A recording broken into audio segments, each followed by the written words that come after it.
para registrar alguna duda. Es muy lunes. ¿Cómo? Es muy lunes. Ah, sí, eso sí, seguro. Bueno, pero acuérdense de tratar de tener esto para esta semana bien, bueno, bien al día en realidad, en estos 2 días que nos quedan antes de rendir para que puedan aprovechar los TP evaluatorios y puedan sacarse las dudas antes del jueves, que es el día que rinden, ¿sí? A ver. Ahí se está por compartir la pantalla, así seguimos desde este pedacito. Y después les cuento lo que vamos a hacer. Bien. Bueno, este último pedacito que nos queda hoy para ver de Animalia habla justamente de los celomados, que nosotros ya habíamos visto que eran los acelomados y los pseudocelomados. ¿Se acuerdan qué significaba cada grupo?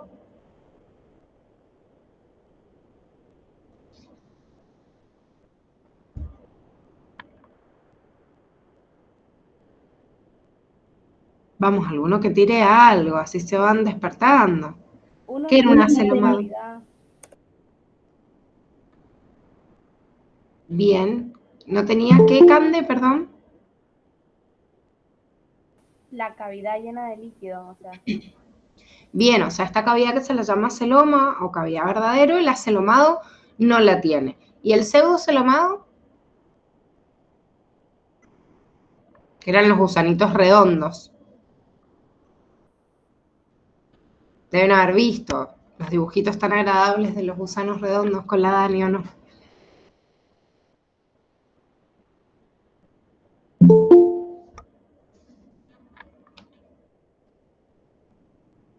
¿Ninguna se acuerda?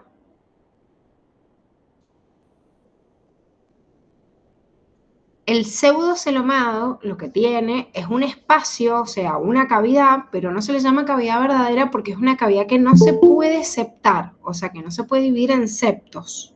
Eso quiere decir que esto es una cavidad que me sirve como esqueleto hidrostático y está entre el endodermo y el mesodermo. No está adentro del mesodermo, que eso sería este celoma verdadero, ¿sí? El celoma verdadero, que es el que estamos visualizando acá, es una cavidad llena de líquido que se forma dentro del mesodermo, se tabica y después forma espacios, obviamente, en ese interior del organismo. Ahora, este celomado, u organismo que forma una cavidad verdadera, que dentro de los animales que hemos visto serían como los más evolucionados, pueden dividirse a la vez en protostomados y deuterostomados. ¿Qué diferencia hay entre los dos? En realidad hay muchas diferencias, pero básicamente en realidad el patrón de desarrollo que tiene ha hecho que vayan evolucionando cada vez más y el protostomado sería como el primero que apareció y luego el deuterostomado. No quiere decir que después en cada uno de estos grupos de animales se puede ir diversificando esto, ampliando y creando grupos más nuevos en donde haya representantes que biológicamente se originaron después, que eso es un protostomado que sea más nuevo que un deuterostomado. Eso nadie lo niega, pero digo, cuando nosotros organizamos a los organismos y decimos cuál es más antiguo, o sea, cuál característica es más ancestral, vemos que se partió primero esta rama de los protostomados y luego de los deuterostomados. ¿Qué tengo que saber de estos protostomados? Primero, hay un desarrollo que en realidad nosotros lo habíamos visto también en otra unidad que nos hacía la introducción de esto en la diferenciación de los reinos cuando vimos diversidad y nos decía que todos los animales tenían un estado embrionario de desarrollo que se llama blástula. La blástula es un estado que, por lo menos en el caso del desarrollo humano, lo vamos a ver, pero en la última unidad, así que falta como bastante, y vamos a ver en realidad cómo se va formando desde una masa maciza de células, desde la célula huevo cigoto, se va separando una masa de células externa y una interna acumulada en un bloque con una cavidad de líquido que lo rodea. Este estadio, que es un estadio de blastocito o de blástula, se va plegando y se forma un primer orificio en este blastocito que se lo llama blastoporo. Ese blastoporo, que es el primer, digamos, orificio que se forma en el estadio de blástula, que sería un estadio de desarrollo embriológico del animal, en el caso de los protostomados forma la boca. y en el caso de los deuterostomados forma el ano, ¿sí? O sea, el primer orificio que se forma no forma el mismo orificio en el caso del desarrollo, obviamente, del tubo digestivo. Por otro lado, una segmentación del embrión, cuando tengo una masa maciza de células y empieza a crecer y a dividirse, los protostomados tienen una segmentación espiral del huevo, en cambio los deuterostomados tienen una segmentación radial del huevo. Miren chicos, esto es muy importante porque se les vive confundiendo. Vieron que, a ver, con la Dani vieron la clase pasada que existían animales con simetría radial y simetría bilateral, ¿sí? Y ahora estamos viendo todos los animales con simetría bilateral. De hecho, con simetría radial nada más vimos como ejemplo a los cnidarios, o sea, los pólipos y las medusas. Estamos en animales con simetría dentro de la simetría del animal en sí, desde el estado obviamente embriológico, tiene una simetría bilateral. Pero acá estamos hablando dentro del desarrollo de la blástula, que es el primer punto de desarrollo. Imagínense que somos una masa de células nada más. Después se va a establecer esa simetría bilateral en cualquiera de estos dos, pero me habla de esta segmentación de una forma o de otra. Antes de ver los ejemplos, esta imagen no la tienen que estudiar, por eso no la tienen en el cuadernillo, nada más se lo puse de forma gráfica para que ustedes pudieran interpretar lo que sí sale en el texto de deuterostomados y protostomados. Por ejemplo, esto, ¿ven? Cuando está en este estadio de blástula, que yo les decía que es como toda una capa de células y después hay un cúmulo de células en el medio, se forma esta primer invaginación que va a formar el primer poro y que forma el tubo digestivo que se llama blastoporo, ¿sí?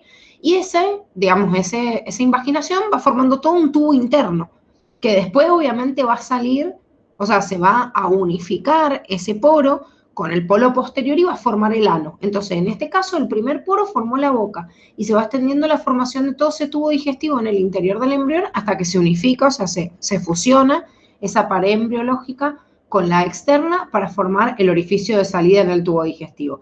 Bueno, acá es lo mismo nada más que al revés. O sea, el primer orificio que se tabica es el ano y ahí se va formando hasta el pliegue de la boca, ¿sí? Este es una de las diferencias que nombramos recién. Y la otra es esta. ¿Ves? Como decíamos recién, el que es protostomado tiene una segmentación así como espiral. ¿Ven que va formando así como un caracolito? O sea, se van dividiendo las células así como en caracol y las otras de arriba, ven que no tienen la misma orientación que estas que estaban en la base. En cambio, en los deuterostomados hay una simetría radial, se van cortando así como en pizza, digamos, ¿sí? Fijen la disposición, acá tienen una disposición de un tipo, o sea, la célula huevo-cigoto cuando ha llegado a 8 células, fíjense cómo se ve acá en los deuterostomados y acá cómo se ve desde arriba en un protostomado, ¿sí? Lo otro no le demos bolilla, en realidad yo se los he puesto nada más, como les digo esto, a modo de ejemplo, o sea, el dibujo, para poder entender estas dos ideas, que sí es lo que la bibliografía de la Facu me pide que sepamos. Dentro del esquemita inicial que ustedes tienen al principio de la unidad, que va desde la página 2 hasta la 4, con salida todo el detalle de todos los grupos que existen en Animalia, podemos ver que los protostomados incluyen grandes grupos de animales, como por ejemplo los moluscos, los anélidos, los artrópodos, ¿sí? Acá en los moluscos debemos conocer muchos así normales, como un calamar, un pulpo, hasta un caracol está dentro de este grupo. En los anélidos están las lombrices de tierra, que son muy importantes porque las lombrices de tierra tienen un avance, un desarrollo en algunos sistemas de órganos que son bastante interesantes, digamos, de estudiar como por separado. Y los vamos a tener de ejemplo en muchos de los cuadernillos en donde veamos los sistemas de órganos del ser humano. Y en los artrópodos es un grupo inmenso, o sea, tienen a los insectos, a los arácnidos. A ver, para que se den una idea, se calcula que el 80% de los animales que existen en el planeta Tierra son insectos, o por lo menos dentro de la familia de estos artrópodos. O sea, estamos hablando que es el clado más abundante y más numeroso de todo el reino, ¿sí? Obviamente esto sabemos que están ahí, nada más no tenemos que estudiarlos a cada uno. Fíjense que en el listado inicial no me salen subrayados, en ese listadito que está de la página 2 a la 4, porque no tengo que estudiar cada uno de estos grupos y las particularidades de cada uno de ellos. Sí saber que dentro de los protostomados están estos grupos, para más o menos orientarme, obviamente, en el tipo de evolución que tienen estos animales. Y dentro de los deuterostomados tenemos ketognatos y hemicordados, que son dos formas de vida acuática que son como algunos como gusanos en tubo y otros tienen como una forma más irregular, pero que se adhieren al sustrato. Y los equinodermos, que son las estrellas de mar. ¿Sí? Ojo con los equinodermos, porque las estrellas de mar, ya les debe haber dicho la Dani, son un animal que tiene como una simetría radial engañosa en el adulto, pero en realidad sigue siendo un deuteroestomado y sigue siendo de simetría bilateral porque la estrella de mar igual en su estado embriológico tiene simetría bilateral y solo en el adulto llega a tener una simetría que se ve más como radial. Y bueno, y después todos los cordados, que son los que vamos a profundizar ahora. Quiere decir que todos estos grupos que estamos viendo tenemos que saber qué es un deuterostomado, qué es un protostomado, cómo se diferencia cada uno de ellos, ¿sí? Pero vamos a estudiar cada uno de los grupos, ¿sí? O sea que no vamos a desarrollar cada uno de los grupos de los protostomados, tampoco vamos a ver los filum internos dentro de los deuterostomados que acabamos de desarrollar, de ver, como los hemicordados o los ketognatos, o qué pasa con los equinodermos, ¿sí? Con las estrellas de mar. Solo vamos a ver el grupo de los cordados, ¿sí? Esto es obviamente una síntesis que está haciendo la facultad para que ustedes estudien el grupo nuestro de clasificación del ser humano y la comparación con algunos clados dentro de los craneados que son comparables, ¿sí? Comparables quiere decir que tienen más o menos el mismo desarrollo evolutivo, entonces en la formación de los sistemas de órganos o en el entendimiento del funcionamiento y la fisiología de estos animales nos sirve por ahí comparar con nuestros clados hermanos. El filum cordados, la palabra cordados viene de una estructura, una presencia de una estructura en el eje longitudinal del animal que determina la simetría bilateral, que se llama notocorda. Sin embargo, no es la única característica común que tienen los cordados, sino que son 4. ¿Cuáles son estos 4? Esta notocorda que estamos viendo, que es como una estructura, un eje, digamos, que va, digamos, de la parte anterior hacia la cola del animal, y es el lugar en donde se va a formar el sistema nervioso, y como un eje en el cual hacia la zona más dorsal se va a formar el sistema nervioso y hacia la zona más ventral se va a formar el tubo digestivo. Entonces me da como un soporte y un eje de desarrollo que algunos peces, por ejemplo, como los peces agnatos o algunos peces cartilaginosos, incluso algunos cefalocordados, van a mantenerlo en el estadio adulto. ¿Pero por qué sucede esto? Porque en realidad el esqueleto que después se forma, por ejemplo, en un pez cartilaginoso, en realidad está formando un esqueleto que no es óseo, sino de cartílago, y el eje igual del cuerpo es como medio blando. Entonces se queda como acompañando la formación de ese eje corporal. Nosotros, por ejemplo, que en nuestro embrión tenemos una notocorda, esa notocorda se pierde porque alrededor de ese tubo nervioso se forma la columna vertebral. La columna vertebral, cada uno de esos huesos rodea a todo el cordón nervioso, que sería la médula espinal, y esta notocorda queda como pedacitos, como una contextura, o sea, con una conformación muy parecida al cartílago, dentro de los cartílagos intervertebrales de la columna. O sea que se hace discontinuo, no es un eje, y se termina como, digamos, desarmando en este nuevo desarrollo de la estructura, digamos, que va a quedar después conformada en un organismo como nosotros, incluso cualquier pez cartilaginoso, cualquier pez óseo o cualquiera de los otros grupos de craneanos, ¿sí? En un anfibio, en un reptil, en un ave, en nosotros, en cualquiera de estos grupos, ya la notocorda se pierde, ¿sí? Está en el embrión, pero después se pierde. Además de esta notocorda, tenemos un cordón nervioso dorsal hueco. Primero, el cordón nervioso ya estaba presente, si se acuerdan, desde los platelmintos, ¿sí? O sea, que ya tiene el cordón nervioso que arrastra todo el cuerpo. Sin embargo, en todos los otros animales, los cordones nerviosos, que pueden ser 2, salen desde la cabeza y después se unifican en uno, están en la zona ventral del animal. En los únicos en los cuales se dorsaliza es dentro de este grupo de los cordados. Todos los demás que vimos anteriores, estos cordones nerviosos eran ventrales y no dorsales. Y además de esto, ese cordón nervioso que me dice hueco, ese hueco es en donde circula también o va a circular después, por ejemplo, nosotros el líquido cefalorraquídeo, que ayuda desde adentro y también por toda la cubierta externa proteger ese sistema nervioso central, que es lo que va a salir justamente a partir de este cordón nervioso dorsal hueco. En el caso de nosotros, el encéfalo y la médula. Los craneados tienen encéfalo y médula. Hay algunos tienen, perdón, los craneados tienen encéfalo. Los vertebrados, que también es nuestro grupo, tienen encéfalo y tienen también la médula espinal.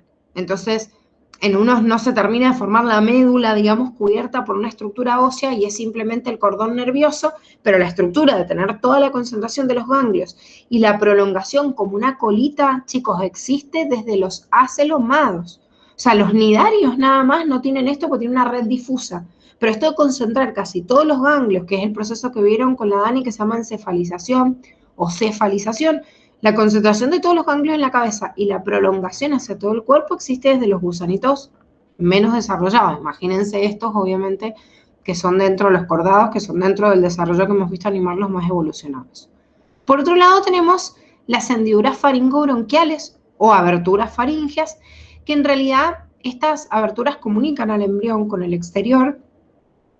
En una primera instancia me sirven para el proceso en realidad de respiración y después en realidad fueron mutando y fueron cambiando. ¿Vieron los tiburones que tienen esas rayitas hacia el costado, que en realidad se ven muchos peces cartilaginosos, también las van a encontrar?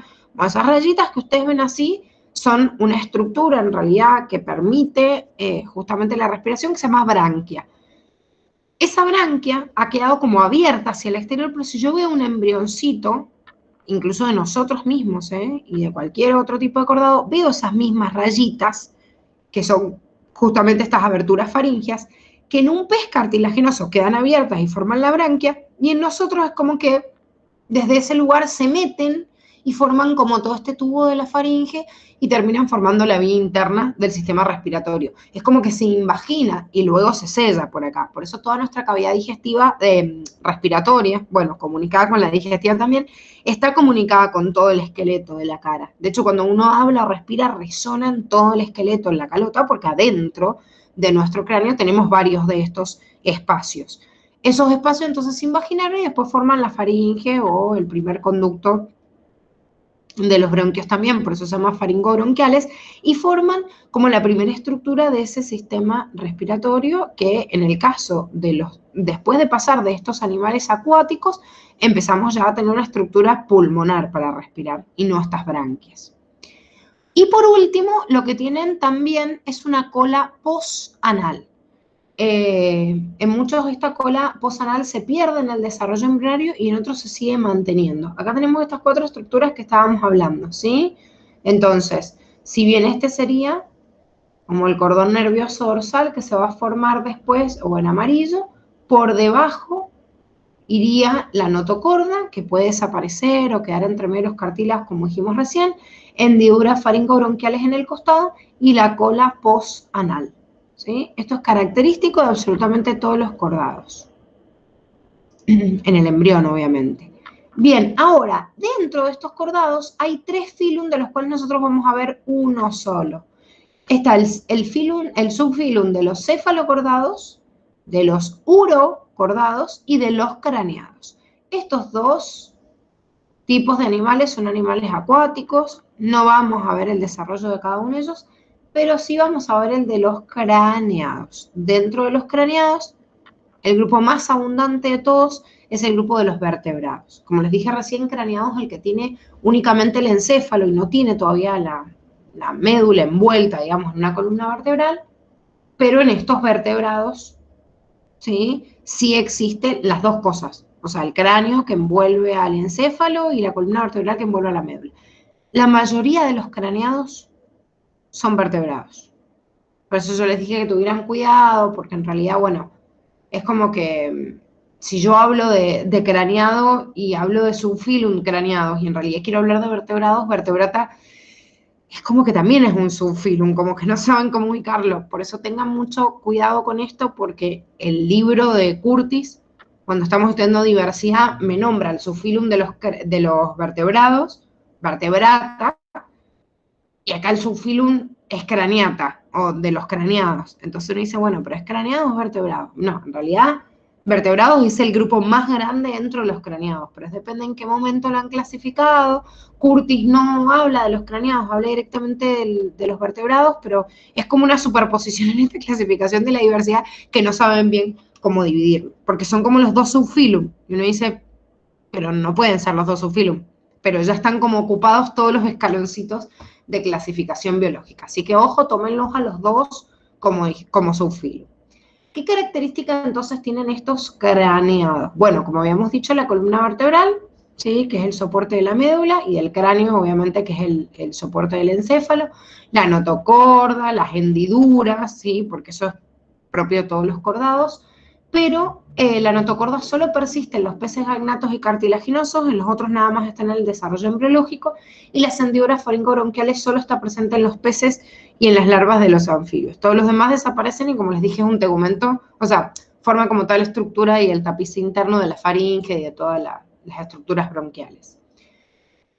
Todos los craneados tienen doble tegumento externo en la cubierta externa, que es la epidermis y la dermis, ¿sí? Que son estructuras que tenemos en la piel, más allá de que por fuera haya otra estructura que lo cubra, ¿sí? Como por ejemplo en los mamíferos los pelos o en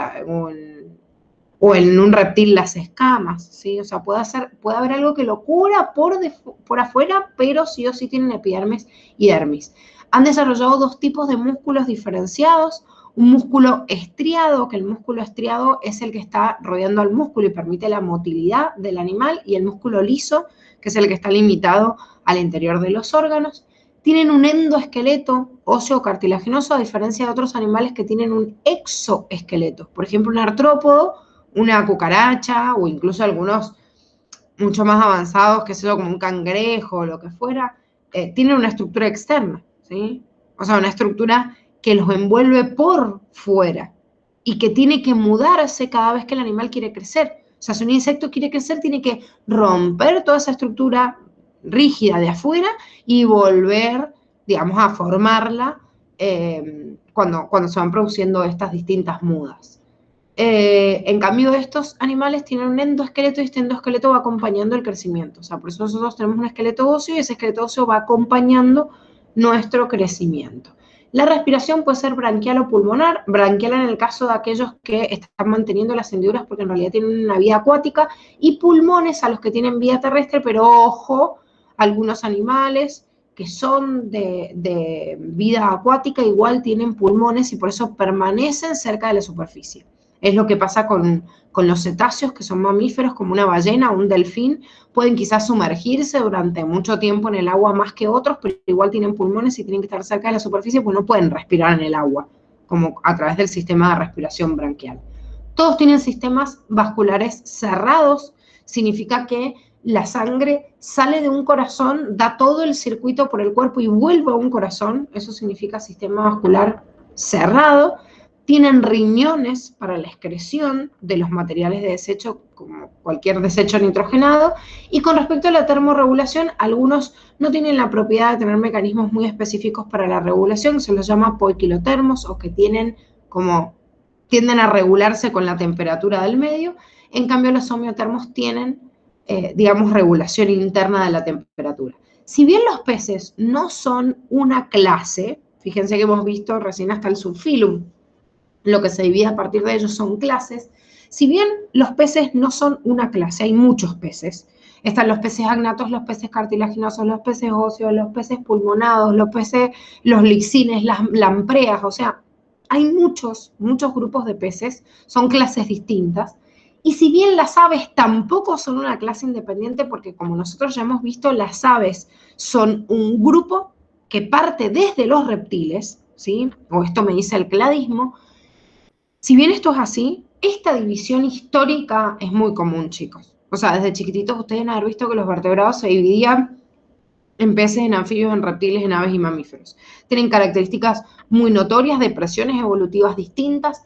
El pez, aunque sean muchas clases, hay patrones y características que todos las comparten, y las aves, aunque sean reptiles, tienen características muy diferenciales. Entonces, este cuadro no es una clasificación para nada cladística, sino es una clasificación que se viene arrastrando hace un montón de tiempo. Son como los reinos de la naturaleza, ¿vieron? Que yo digo, ay, son 5 reinos. En realidad yo me meto al reino protista y digo, No, el reino protista no puede ser un reino, tendría que ser un montón.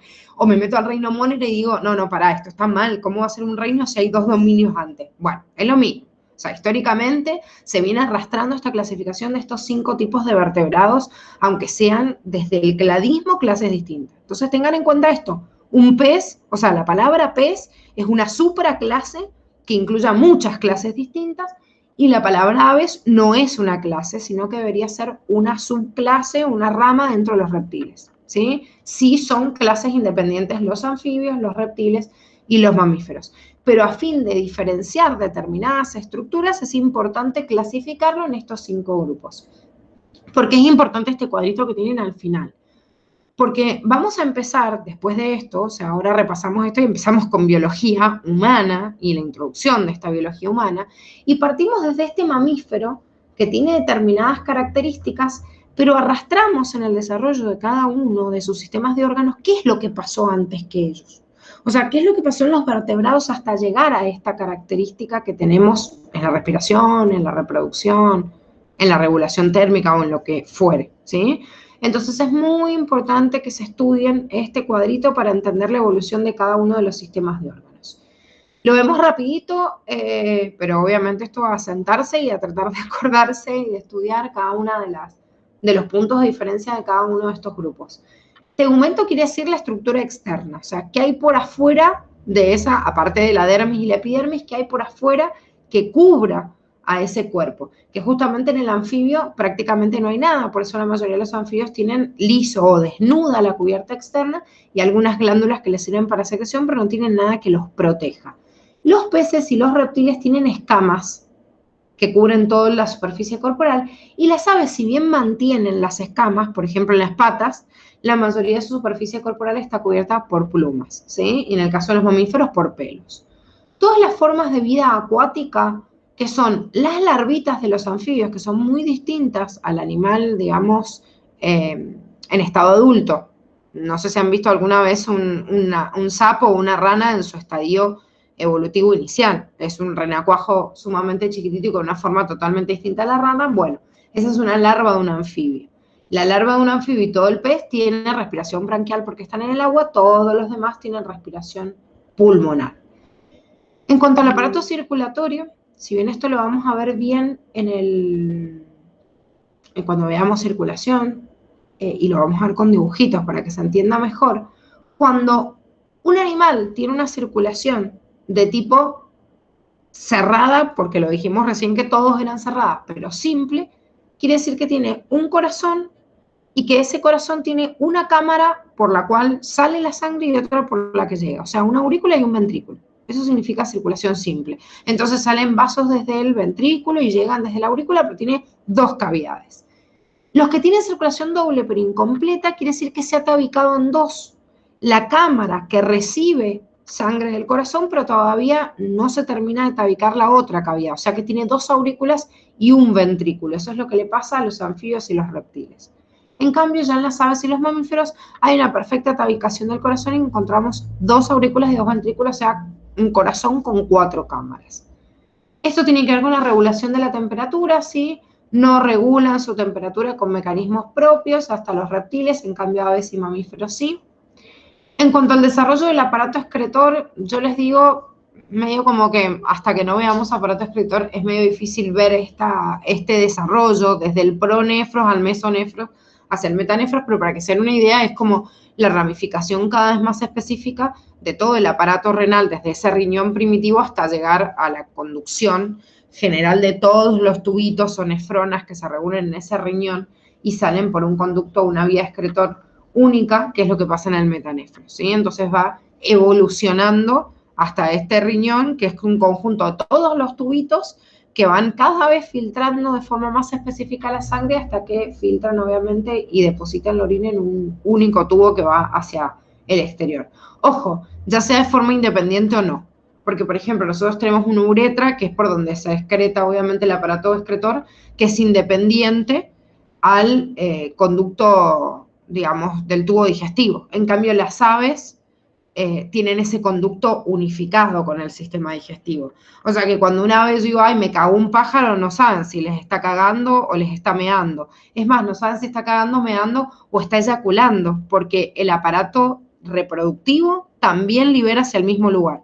Entonces es como que esa cloaca es un depositario de un montón de secreciones, de la secreción de ácido úrico, de cristales de ácido úrico, que es la forma, digamos, de orina que tienen las aves, la materia fecal también y las gametas sexuales también. En cambio, en los mamíferos se ha perfeccionalizado más, pero incluso tenemos un conducto reproductor, uno digestivo o uno excretor independiente, pero por ahí la vía en común en salida tampoco es igual, incluso hasta en una misma especie.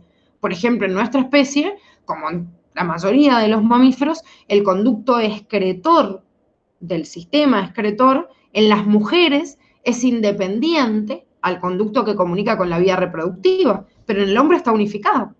O sea, en el hombre la uretra es el conducto de liberación de las gametas que vienen desde el testículo y que se liberan desde la próstata, y por otro lado la orina que viene de la vejiga. Entonces también está unificado. Quiere decir que el conducto de excreción final es variable en cada uno de los grupos. En cuanto a la reproducción, un animal ovulíparo es aquel que las gametas se unen afuera del cuerpo, o sea, tiene una fecundación externa y por ende, obviamente van a tener un desarrollo embriológico externo en un huevo. El ovíparo, que es el reptil o el ave, a grandes rasgos, porque hay algunas excepciones acá, pero les estoy hablando de grandes rasgos porque hay como muchas excepciones, pero el ovíparo es aquel que tiene una fecundación interna, pero un desarrollo embriológico externo, o sea, se fecunda uno con respecto al otro, por ejemplo, un ave tiene una posición de cloaca con el otro y en realidad después obviamente se unen las gametas y se pone un huevo, entonces el desarrollo es por fuera, pero bueno, como les digo, hay muchas excepciones, hay algunos ovíparos incluso que cuidan los huevos en su interior y que no los liberan, por eso muchas veces se los llama, como lo tienen acá, ovovivíparos, ¿sí? No solo los tiburones, que son tipos de peces, son ovovivíparos, ¿sí? Sino que hay algunos reptiles y algunas aves que también son ovovivíparas. Quiere decir que se desarrolla como un huevo, pero en el interior del cuerpo, ¿sí? Está externo o la comunicación de la madre, digamos, pero igual está dentro del cuerpo, para protegerlo, digamos.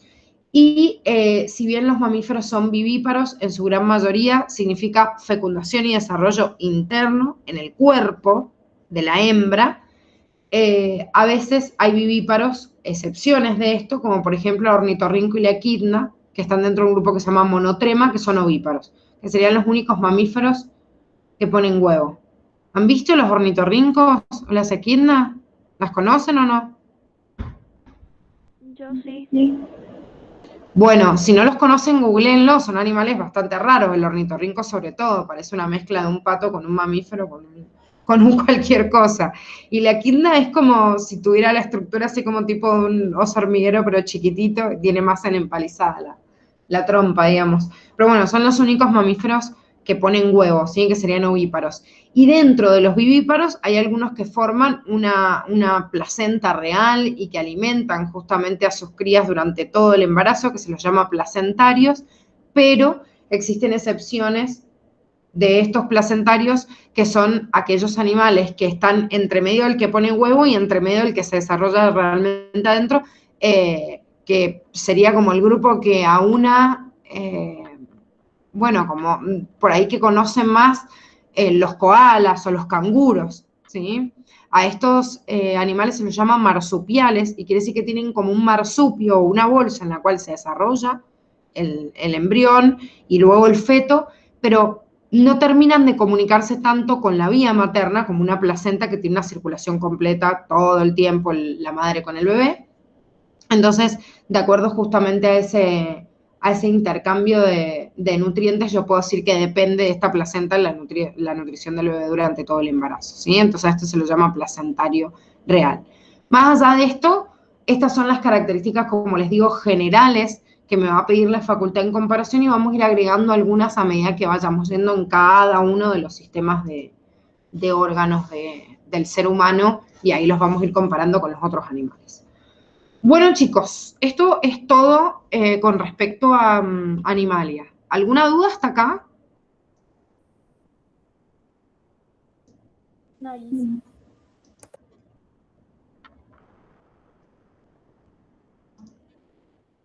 ¿No? Bueno, les cuento qué vamos a hacer ahora. En estos días vamos a tratar de hacer, o sea, en esta semanita, vamos a tratar de incorporar algunas actividades de repaso en paralelo a las actividades, obviamente, que ya están pactadas, que son los TP evaluatorios y el examen. ¿Eso qué quiere decir? Tratar de ir repasando toda esta partecita de diversidad y de hasta llegar hasta Reino Animalia antes del jueves que van a rendir. Entonces, para hoy hemos armado una actividad que en realidad es una actividad para trabajar en grupos, una actividad de integración. Hay algunos que les va a tocar la actividad número 1 y otros la actividad número 2. La actividad número 1 es una integración entre patógenos virales y bacterianos, para que hagamos un resumen de virus y de bacteria con respecto a los patógenos. Y el otro, la actividad número 2, es de algunas características para que, digamos, profundicemos un poquito más la parte gráfica de obtención de algunas diferencias entre arcaea y bacteria. El día de mañana, como tenemos justamente el TP evaluatorio de fungi y de, o sea, fungi plantae, pero bueno, plantae es casi nada, y de protista, después de hacer ese TP también vamos a hacer una actividad, digamos, que nos sirva para integrar, y el día miércoles vamos a hacer lo mismo en Animalia, ¿sí? Después del TP de Animalia vamos a ver esta pequeña actividad, ya sea presencial o virtual. Recuerden, porque a ustedes esta semana les toca ir presencial, que los que vayan el martes, o sea, vamos a hacer lo mismo en presencialidad que en virtualidad.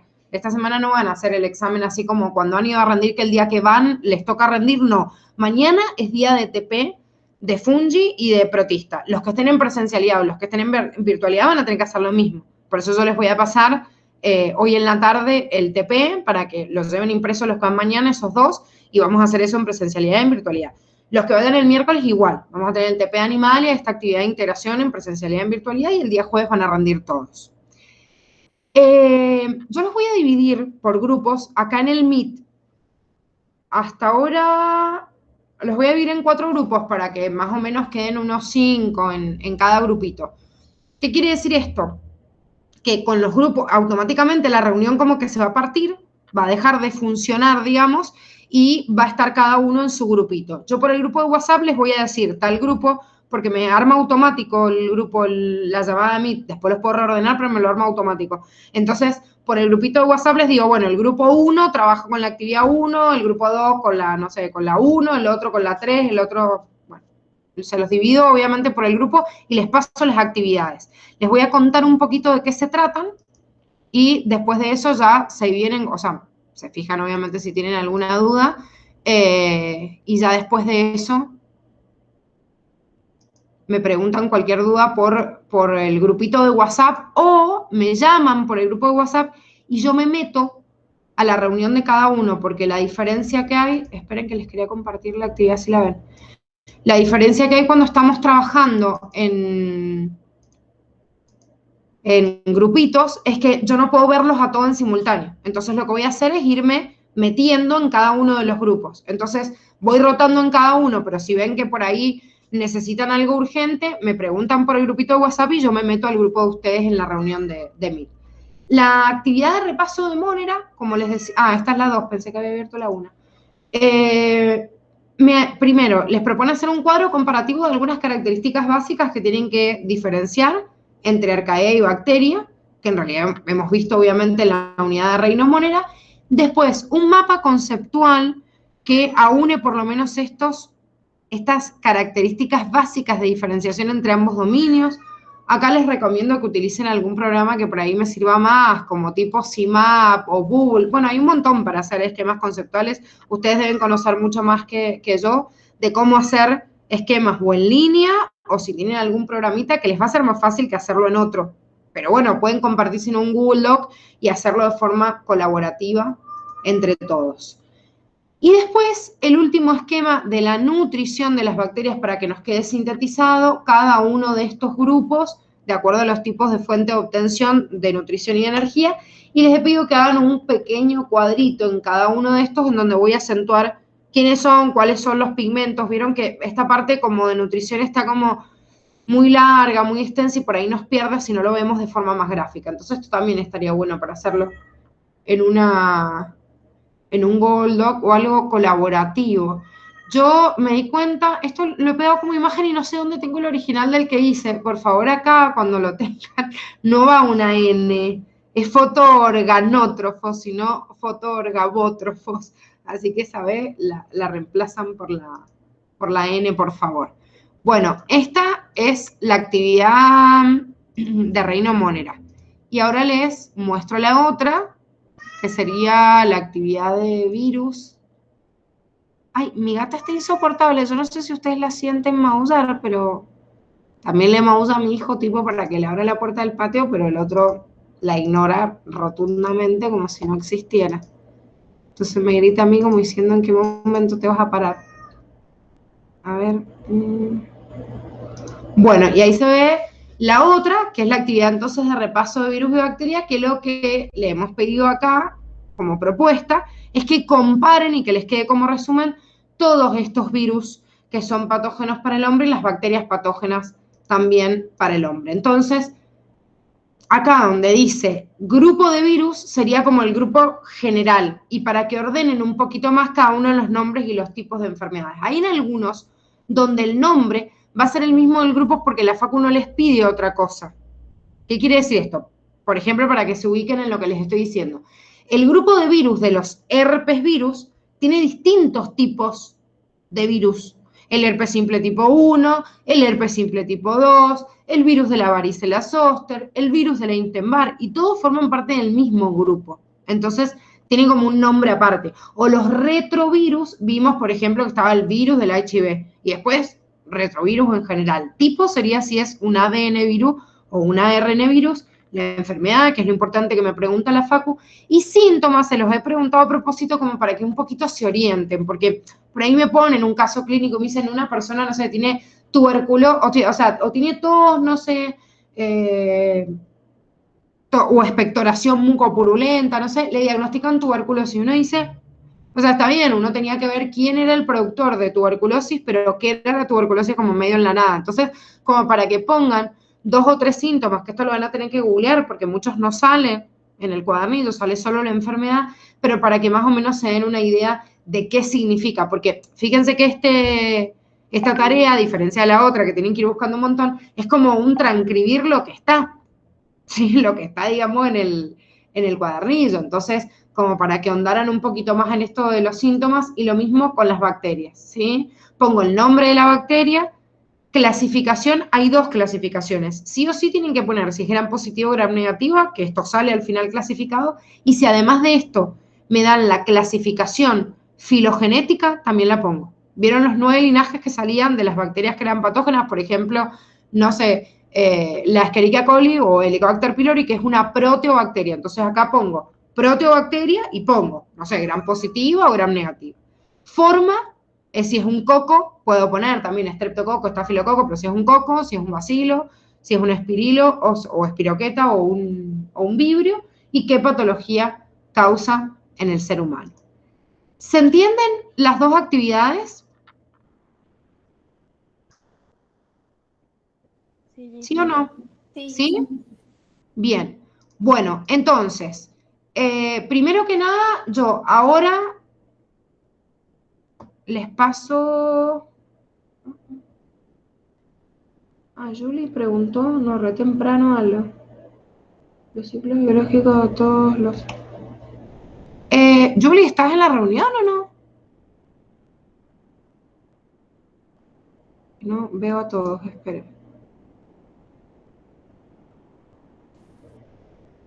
Sí, no, de la pregunta que me pusiste ahí en el grupo, los ciclos biológicos de quién? De cada uno, de, por ejemplo, en protista, en animal y en todo eso. No, por ejemplo, en Animalia, Dani nos mostró, por ejemplo, el ciclo biológico de la tenia. Esos Ajá. hay que saberlos. No, esos no. A ver, tenés que saber lo que te describe el cuadernillo. Yo en los Power de protista y de animal y de todo les puse la imagen del ciclo en donde se ve, digamos, el huésped intermediario, el definitivo, para que ustedes tuvieran una idea. pero esa lámina que está en el Power, o sea, que los vimos en clase, no las tienen que ver.